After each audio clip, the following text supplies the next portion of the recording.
Hello friends, இன்றைக்கி ரொம்ப சாஃப்டான டேஸ்டியான சாக்லேட் கேக் ரொம்ப சிம்பிளாக ஈஸியாக செஞ்சிடலாம். எப்படி செய்யுதுன்னு பார்க்கலாமா? அதுக்கு ஒரு மிக்சிங் பவுலில் 200 கிராம் பட்டர் சேர்த்துக்கோங்க. நல்லா மெல்ட் பண்ணி சேர்த்துக்கோங்க. அது கூட 4 முட்டை சேர்த்துக்கோங்க. சேர்த்துட்டு பீட்ரு இருந்தால் பீட்ரு வச்சு அடிச்சுக்கோங்க. இல்லைன்னா நல்லா ஹேண்டு விஸ்க் வச்சு நல்லா பீட் பண்ணி எடுத்துக்கோங்க. நல்லா கலர் சேஞ்சுற அளவுக்கு பீட் பண்ணி எடுத்துக்கோங்க. நம்ம சேனலை நீங்கள் சப்ஸ்கிரைப் பண்ணனா இப்போ கண்டிப்பாக சப்ஸ்கிரைப் பண்ணிடுங்க.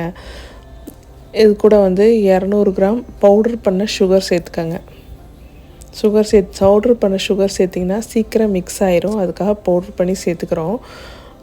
அது கூடவே 1.5 கப் அளவுக்கு மைதா, 300 கிராம் மைதா, 100 கிராம் கொக்கோ பவுட்ரு, 1 ஸ்பூன் அளவுக்கு பேக்கிங் பவுட்ரு, 1/2 ஸ்பூன் அளவுக்கு பேக்கிங் சோடா சேர்த்து நல்லா மிக்ஸ் பண்ணிக்கோங்க. அது கூடவே கொஞ்சமாக உப்பும் சேர்த்து மிக்ஸ் பண்ணிக்கோங்க.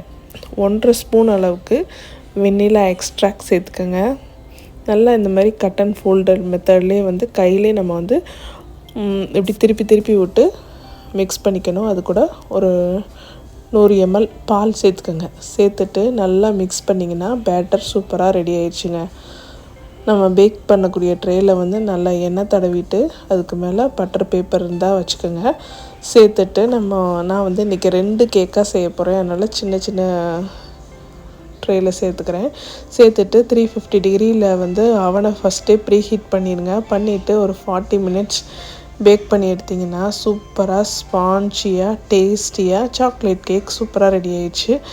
இன்றைக்கி என் பையனுக்கு பர்த்டே. ஸோ நான் கொஞ்சம் டெக்கரேட் பண்ணிக்க போகிறேன்.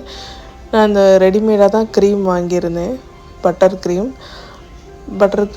நல்லா ஸ்ப்ரெட் பண்ணிவிட்டு அதுக்கு மேலே கொஞ்சம் ஸ்ப்ரிங்கிள் போட்டு எனக்கு தெரிஞ்ச கொஞ்சம் டிசைன்லாம் போட்டு ரெடி பண்ணிட்டேங்க. சூப்பர் சாஃப்டாக டேஸ்டியாக ரொம்ப எம்மியாக இருந்துச்சு. கிட்ஸ்லாம் ரொம்ப என்ஜாய் பண்ணி சாப்பிட்டாங்க. நீங்களும் இதே மாதிரி ட்ரை பண்ணி பாருங்கள். கண்டிப்பாக சூப்பராக வரும். இந்த வீடியோ பிடிச்சிருந்தா லைக், ஷேர் அண்ட் கமெண்ட் பண்ணுங்கள். தேங்க்யூ.